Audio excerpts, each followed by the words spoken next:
Hey, spectacular evening everyone, it's Stefan Blake here. And for today's video, we're going to do something slightly different from the other videos. We're going to do a story time. Well, I'm going to put a little twist to it because there are two main things that I want you to take from this video today, because as usual, I try to do the videos in such a way that you're able to get something from it or it's able to add value to your life. So there are two main things, as I said before, that I want you to take away from this video, but you have to ensure that you stay until the end of the video in order to get those two main points. But right before I get into the story for today, if you're new here, I want you to just go ahead and hit that subscribe button as well as the notification bell so that you're the first to be notified whenever I upload a new video. So let's get right into our story for today. So I am going to take you way back to primary school days. Now I am from the rural area of Trelawney, and it was closer to the time when we were about to do GSAT. And GSAT, for those who don't know, would be that exam, that final exam that you would do that would determine which high school or secondary school you would go. No, it wasn't common entrance. Obviously, I'm not that old. Yes, I did GSAT. So it was closer to that time, as I said, and there was a parent-teacher meeting, and I remember it came down to the section when, you know, the teacher and the parent, the parent will go to the teacher and ask, you know, how the student is doing and if the student is doing well. And I had a teacher at the time. She meant well, but she was a very, very rough teacher. And it came down to the point now I was with my mom and we went to the teacher, and my mom was, how my son doing, how Tevon doing at school? And the teacher looked at my mom and the teacher said, this a boy, I don't know what you're going to do with him. I don't know what you're going to do with him, because all he do a chat in a class, and him not learn nothing in a class. I don't even think him going to pass a GSAT. And at that moment, I start fret. I start fret because in those times, parents don't ram for draw them belt and, you know, be a whooping. So I start fret because it's how a teacher tell my mother, you know, she set me up for a whooping. So I was there, I got nervous, and went home. I didn't get any beating. I went home, and my mom decided to talk to me. She said that she wasn't going to beat me. She's going to talk to me, and she asked me, boy, Tevon, you hear what the teacher say? Is it true? And I explained to her how it go, and it came down to a point where she understand, and I didn't get any beating, as I said, which was, you know, excited for me. But she said something that really stood out to me from that time. She said, whatever you're doing, ensure that you do your best, because only your best is good enough. And until this day, that evening, those words that my mom said to me still stands in me and helps me in everything that I do even now. And I look back on that and I told myself that this is not the reality. That which the teacher told my mom would not be my reality. I do not accept this. And from those days, I had the attitude where, you see, if you really want me to do something, just tell me say me can do it. And you see, once me believe say me can do it, I would work twice as hard to ensure that I prove you wrong and prove myself right, that I can do it. And I didn't accept what the teacher said. And I remember what my mom said to me, that I should ensure that I do my best, because only my best is good enough. And let me tell you, I decided to do my work, you see. And what I want you to take away from this is that someone's opinion of you doesn't have to become your reality, because you have the power to determine what your reality will be. I decided that I wasn't going to accept it, and I decided that yes, I'm going to pass my exams and I'm going to do well. I'm going to turn down on the talking, and well, it explains a lot. Given that now, which is 10 years later, I have a passion for public speaking. That would explain why I would chat so much, I talk so much in the class. Well, that's not an excuse, but yeah, that would explain why I would chat so much in the class. So yes, back to the story.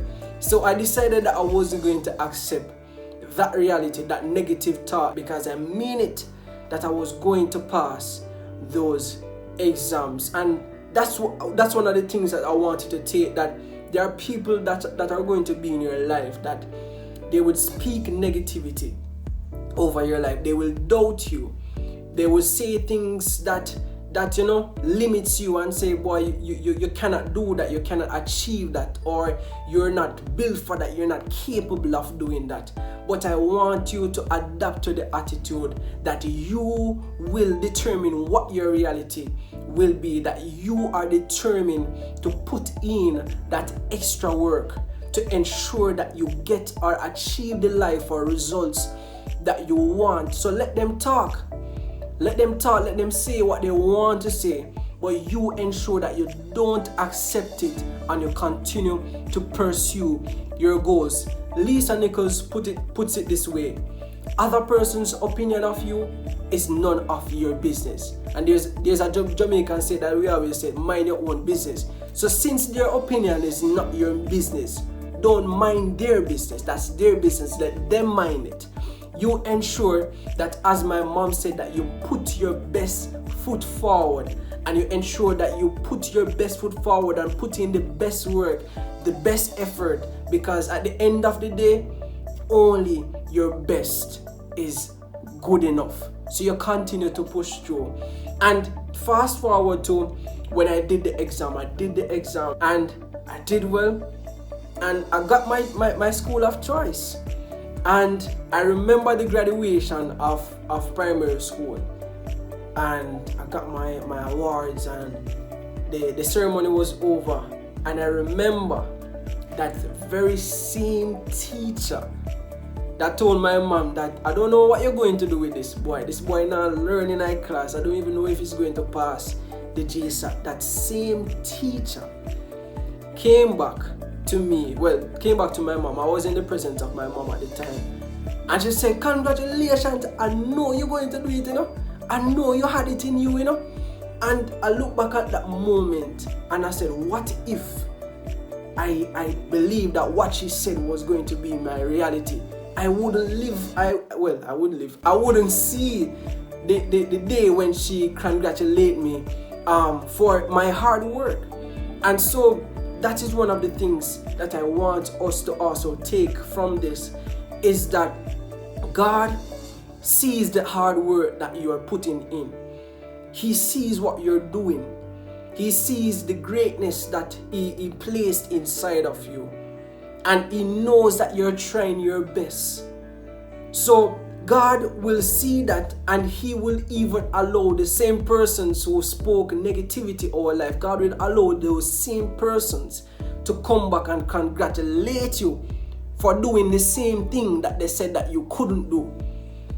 What we need to understand is, a lot of people, they will doubt you because they don't see you, they don't see themselves doing the thing that they see that you're trying to do. Let me run that by you again. A lot of people will doubt you because they don't see themselves doing what you're trying to do. So keep going, keep pushing, keep pursuing those goals.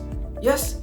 And if you don't remember anything else that I've said over the past couple of minutes, remember these two main things. Someone's opinion of you doesn't have to become your reality. You have the power to decide what your reality will be or what you will become in life. So continue to put in that extra work and don't watch no face. Just go through and do what you have to do. Because one day your season of reaping will come. And secondly, put your best foot forward and ensure that you're not cheating yourself. You ensure that you're doing your best, because at the end of the day, only your best will be good enough. So continue to pursue your goals. And I want you to share with me in the comment section 2 things. Well, I'm not going to limit it to 2 things. I want you to share with me in the comments what's your takeaway from today's video. Share with me in the comments and let me know what you have taken away from this video, what you got from this video, what value it add this video has placed in your life. I want you to share with me in the comments. And before I go, I want to remind you, if you haven't subscribed as yet, go ahead and subscribe, and remember to help me to share this positive vibe by sharing this video or any one of my video with a friend, a family, anyone you want to. Remember to like this video as well. And hear what, I don't want this to be a monologue, meaning that every day I'm talking and there's no response. I want this to be a dialogue. I want us to learn from each other, to help each other. If you have any suggestions or anything, I want you to place it in the comments. Feel free. This should be a safe place where you can share your comments and suggestions, and that's a community that I want us to create here at Blake's Inspire, somewhere that we can vent our ideas and help each other and grow together. And I'm just here for helping. I'm just here to help. So share with me any suggestions. If there's anything that you're struggling with and you would like me to take a look at it and make a video from it, you can place it in the comment section as well, and I would definitely review it and get that video done for you. So I hope you enjoyed our story time this week. It's a bit short, and if you want a part 2, also let me know. Bless up. Thank you so much for watching. Take care of yourself and God bless. Until next time.